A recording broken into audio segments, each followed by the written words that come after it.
Hello, ഞാൻ ഇന്ന് വീണ്ടും ഒരു പായസത്തിൻ്റെ റെസിപ്പിയാണ് ഇവിടെ ചെയ്യുന്നത്.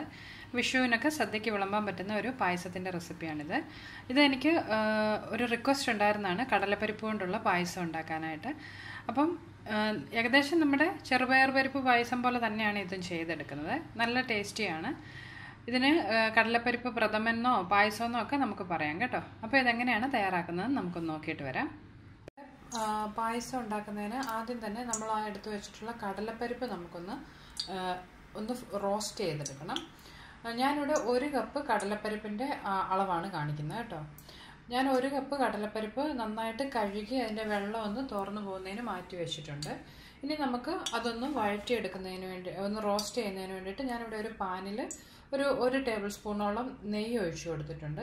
ഈ നെയ്യ് ഒന്ന് ചൂടായി വരുമ്പോൾ ഈ കഴുകി വെച്ചിട്ടുള്ള കടലപ്പരിപ്പ് നമുക്കിതിലേക്കൊന്ന് ഇട്ട് കൊടുക്കാം. ഇത് 1 കപ്പാണ് കേട്ടോ. 250 മില്ലി കപ്പിൽ 1 കപ്പാണ് ഞാൻ എടുത്തിട്ടുള്ളത്. ഇത് ഒരല്പ സമയം ഇനി ഈ നെയ്യിൽ നമുക്കൊന്ന് റോസ്റ്റ് ചെയ്തെടുക്കണം. ഇതിൻ്റെ കളർ ഒരു അല്പം മാറി അതുപോലെ ഒരു നല്ല മണം വരും. അതുവരെ ഇതൊന്ന് റോസ്റ്റ് ചെയ്തെടുക്കണം കേട്ടോ. ഒരു മീഡിയം ഫ്ലെയിമിൽ വെച്ച് ചെയ്താൽ മതി. ഇതിപ്പോൾ ഞാനൊരു 5-6 മിനിറ്റോളം ഒന്ന് റോസ്റ്റ് ചെയ്തിട്ടുണ്ട്.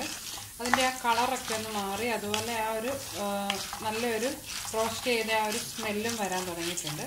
ഇനി നമുക്കിത് അടുപ്പിൽ നിന്ന് മാറ്റി ഒരു പ്രഷർ കുക്കറിലേക്കൊന്ന് ഇട്ട് കൊടുക്കാം. ഇപ്പോൾ ഞാനൊരു പ്രഷർ കുക്കറിലേക്ക് മാറ്റിയിട്ടുണ്ട്. ഇനി ഇതിലേക്ക് ഇത് നികന്ന് ഇതിൻ്റെ മുകളിൽ നിൽക്കുന്ന അത്രയും വെള്ളം ഒന്ന് ഒഴിച്ചു കൊടുക്കണം.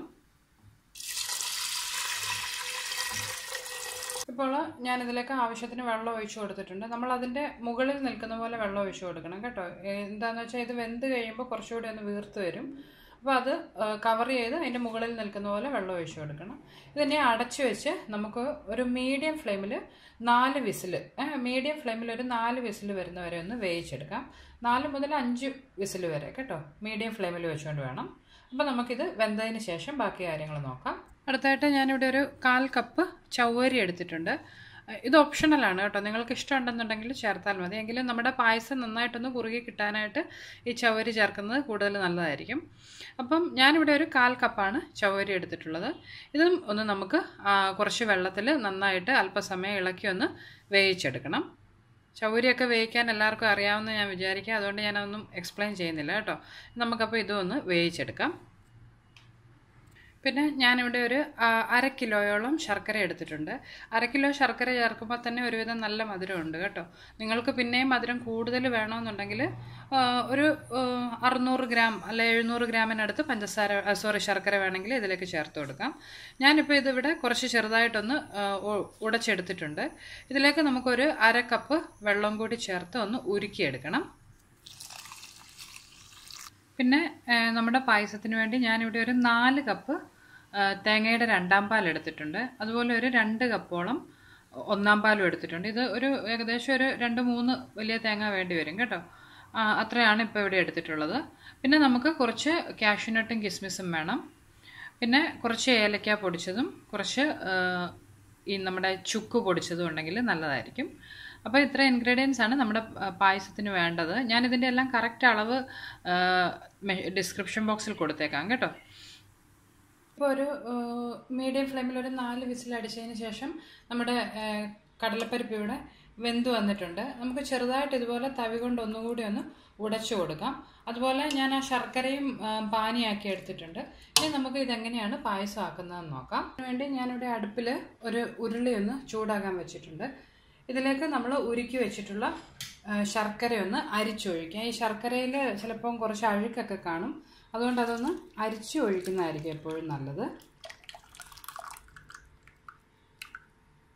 ഇതൊന്ന് ചൂടായി വരുമ്പോൾ അതിലേക്ക് നമ്മൾ വേവിച്ച് വെച്ചിട്ടുള്ള നമ്മുടെ കടലപ്പരിപ്പ് ഒന്ന് ചേർത്ത് കൊടുക്കാം. ഇപ്പോൾ ഞാൻ ആ കടലപ്പരിപ്പ് മുഴുവൻ ഇതിലേക്ക് ഒഴിച്ചിട്ടുണ്ട്. ഇതും ആ ശർക്കരയും കൂടി നന്നായിട്ടൊന്ന് യോജിപ്പിച്ചെടുക്കണം. ഇതിപ്പോൾ ഇച്ചിരി നീണ്ടാണ് ഇരിക്കുന്നത്. അപ്പം കുറച്ച് നേരം ഒന്ന് ഹൈ ഫ്ലെയിമിൽ വെച്ച് ഇത് കുറച്ചൊന്ന് പറ്റിച്ചെടുത്തതിന് ശേഷം വേണം ഇതിലേക്ക് തേങ്ങയുടെ 2ാം പാൽ ചേർത്ത് കൊടുക്കാൻ. പിന്നെ നിങ്ങൾക്ക് വേണമെന്നുണ്ടെങ്കിൽ ഈ സമയം ഇതിലേക്ക് കുറച്ച് നെയ്യൊക്കെ ചേർത്ത് കൊടുക്കാം കേട്ടോ. ഞാൻ ഓൾറെഡി നമ്മൾ ആ പരിപ്പ് ഒന്ന് റോസ്റ്റ് ചെയ്തപ്പോൾ ഞാൻ അതിലേക്ക് 1 ടേബിൾ സ്പൂൺ നെയ്യ് ചേർത്തിട്ടുണ്ടായിരുന്നു. പിന്നെ ഇനി നമ്മൾ കാഷ്യൂനട്ടും കിസ്മിസും ഒക്കെ ഒരു 1-2 ടേബിൾ സ്പൂണോളം നെയ്യിലാണ് ഒന്ന് ഫ്രൈ ചെയ്ത് ഇതിലേക്ക് ചേർക്കുന്നത്. അതുകൊണ്ട് ഞാനിപ്പോൾ ഇതിലേക്ക് നെയ്യ് ചേർക്കുന്നില്ല കേട്ടോ. നിങ്ങൾക്ക് കൂടുതൽ നെയ്യ് വേണമെന്നുണ്ടെങ്കിൽ ഈ സമയം ഇതിലേക്ക് കുറച്ച് നെയ്യ് കൂടി ചേർത്ത് കൊടുക്കുക. ഇതിപ്പോൾ ഒന്ന് കുറുകി വരാൻ തുടങ്ങിയിട്ടുണ്ട്. ഇനി ഇതിലേക്ക് നമ്മുടെ തേങ്ങയുടെ രണ്ടാം പാല് ചേർത്ത് കൊടുക്കാം. ഞാനിവിടെ 4 കപ്പ് രണ്ടാം പാലാണ് എടുത്തിട്ടുള്ളത് കേട്ടോ. ഇത് നന്നായിട്ട് ഇനി ഇടയ്ക്കിടയ്ക്ക് നന്നായിട്ട് ഇത് അടി കൂട്ടി ഇളക്കി ഇതൊന്ന് കുറുകി വരുന്നതിന് വേണ്ടിയിട്ട് വെയിറ്റ് ചെയ്യാം. അതോടൊപ്പം തന്നെ നമ്മൾ ചവ്വരി വേവിച്ച് വെച്ചിട്ടുണ്ടായിരുന്നു, അതുകൂടി ഇതിലേക്കൊന്ന് ചേർത്ത് കൊടുക്കാം. ഈ ചവ്വരിയും കൂടി ആയിക്കഴിയുമ്പോൾ ഇത് നന്നായിട്ട് കുറുകി തന്നെ കിട്ടും കേട്ടോ. ഇതിനെ ഇളക്കി കൊടുത്തുകൊണ്ടേ ഇരിക്കണം. ഏകദേശം ഒരു 15-20 മിനിറ്റിനടുത്തായിട്ടുണ്ട്. നമ്മുടെ പായസം ഇപ്പോൾ ഒന്ന് കുറുകി വറ്റി വരാൻ തുടങ്ങിയിട്ടുണ്ട്. നമുക്കിതിലേക്ക് ആ മധുരം ഒന്ന് ബാലൻസ് ചെയ്യുന്നതിന് ഒരു 2 നുള്ളോളം ഉപ്പൊന്ന് ചേർത്ത് കൊടുക്കാം. ഒത്തിരി വേണ്ട കേട്ടോ, വളരെ കുറച്ച് ഉപ്പ് ഞാനിപ്പോൾ ഇതിലേക്കൊന്ന് ചേർത്തിട്ടുണ്ട്. ഇത് ഒരു അല്പസമയം കൂടി ഒന്ന് ഇതുപോലെ തന്നെ ഇളക്കി കൊടുത്ത് കുറച്ചുകൂടി ഒന്ന് തിക്കായതിന് ശേഷം ഇതിലേക്ക് നമ്മുടെ തേങ്ങയുടെ ഒന്നാം പാല് ചേർത്ത് കൊടുക്കാം. അപ്പോൾ ഒരല്പസമയം കൂടി കഴിഞ്ഞിട്ടുണ്ട്. ഇനി അടുപ്പിൽ തീ കുറച്ച് വെച്ചതിന് ശേഷം നമുക്ക് ഇതിലേക്ക് തേങ്ങയുടെ ഒന്നാം പാല് ചേർത്ത് കൊടുക്കാം. ഞാൻ ഇതുവരെ ഒരു മീഡിയം ഫ്ലെയിമിൽ വെച്ചാണ് ഇത് ഒന്ന് കുറുക്കിയെടുത്തത് കേട്ടോ. ഇനിയിപ്പോൾ തീ കുറച്ചതിന് ശേഷം ഒന്നാം പാൽ ഇതിലേക്കൊന്ന് ചേർത്ത് കൊടുക്കാം. ഒന്നാം പാൽ ചേർത്തതിന് ശേഷം നമ്മൾ പിന്നെ കൂടുതൽ നേരം ഇത് തിളപ്പിക്കത്തൊന്നുമില്ല. ജസ്റ്റ് ഒന്ന് ചൂടാക്കിയതിന് ശേഷം നമുക്ക് അടുപ്പിലെ തീ ഓഫ് ചെയ്യാം. പിന്നെ ഇതിപ്പം നോക്കുമ്പോൾ കുറച്ച് അത്രയ്ക്ക് തിക്കായിട്ട് തോന്നത്തില്ലെങ്കിലും ഇത് തണുത്ത് കഴിയുമ്പോൾ കുറച്ചുകൂടി തിക്കാകും കേട്ടോ. നമ്മളിതിലേക്ക് ചവ്വരി ചേർത്തിട്ടുണ്ട്. അതുപോലെ തന്നെ കടലപ്പരിപ്പ് ആയതുകൊണ്ട്, കടലപ്പരിപ്പ് ഉഴുന്നുപരിപ്പും എല്ലാം അങ്ങനെയാണ്, കുറച്ച് നേരം ഇരുന്ന് കഴിയുമ്പോൾ കുറച്ചുകൂടി ഒന്ന് തിക്കായിട്ട് വരും. ഇതിൽ കൂടുതൽ തിക്കായിട്ടാണ് നമ്മളിത് ഓഫ് ചെയ്യുന്നതെന്നുണ്ടെങ്കിൽ തണുത്ത് കഴിയുമ്പോൾ അങ്ങ് വല്ലാതെ കട്ടിയായിട്ട് കട്ട പിടിച്ച് തന്നെ ഇരിക്കും. ഇതിലേക്ക് നമുക്ക് ഞാനിവിടെ നെയ്യിൽ കുറച്ച് കാഷ്യൂനട്ടും കിസ്മിസും ഒന്ന് വറുത്ത് വെച്ചിട്ടുണ്ട്. നിങ്ങൾക്ക് വേണമെന്നുണ്ടെങ്കിൽ ചെറിയതായിട്ട് കട്ട് ചെയ്ത് തേങ്ങാ കൊത്തുകൂടി ഫ്രൈ ചെയ്ത് അതും ചേർത്ത് കൊടുക്കാം കേട്ടോ. ഞാനിന്ന് കാഷ്യൂനട്ടും കിസ്മിസും മാത്രമേ ഇതിലേക്ക് ചേർക്കുന്നുള്ളൂ. ഏകദേശം ഒരു 2 ടേബിൾ സ്പൂണോളം നെയ്യിലാണ് ഞാനിതിപ്പം ഇവിടെ ചെയ്തിട്ടുള്ളത്. ഒന്ന് യോജിപ്പിച്ച് കൊടുക്കാം.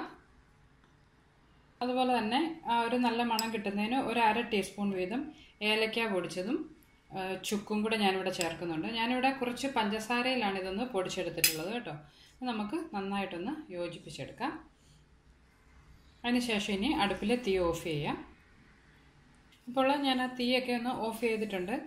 ഇത് കുറച്ച് നേരം ഇരുന്ന് കഴിയുമ്പോൾ അല്പം കൂടി ഒന്ന് കുറുകി വരും കേട്ടോ. അപ്പം നല്ല ടേസ്റ്റി ആയിട്ടുള്ള നമ്മുടെ കടലപ്പരിപ്പ് പായസം അല്ലെങ്കിൽ പ്രഥമൻ എന്നാണെങ്കിലും നമുക്ക് പറയാം, അതിവിടെ തയ്യാറായിട്ടുണ്ട്. അപ്പോൾ എല്ലാവരും പറ്റുമ്പോൾ സദ്യയൊക്കെ ഉണ്ടാക്കുമ്പോൾ ഇതുപോലെ ഒന്ന് ട്രൈ ചെയ്ത് നോക്കുക. തീർച്ചയായിട്ടും ഇഷ്ടപ്പെടും. അതുപോലെ നിങ്ങൾക്ക് എൻ്റെ റെസിപ്പീസൊക്കെ ഇഷ്ടമാകുന്നുണ്ടെങ്കിൽ മറക്കാതെ അന്നൂസ് റെസിപ്പീസ് എന്നുള്ള എൻ്റെ യൂട്യൂബ് ചാനൽ സബ്സ്ക്രൈബ് ചെയ്യണം കേട്ടോ. നമുക്കപ്പം മറ്റൊരു റെസിപ്പിയുമായിട്ട് വീണ്ടും കാണാം. ബൈ.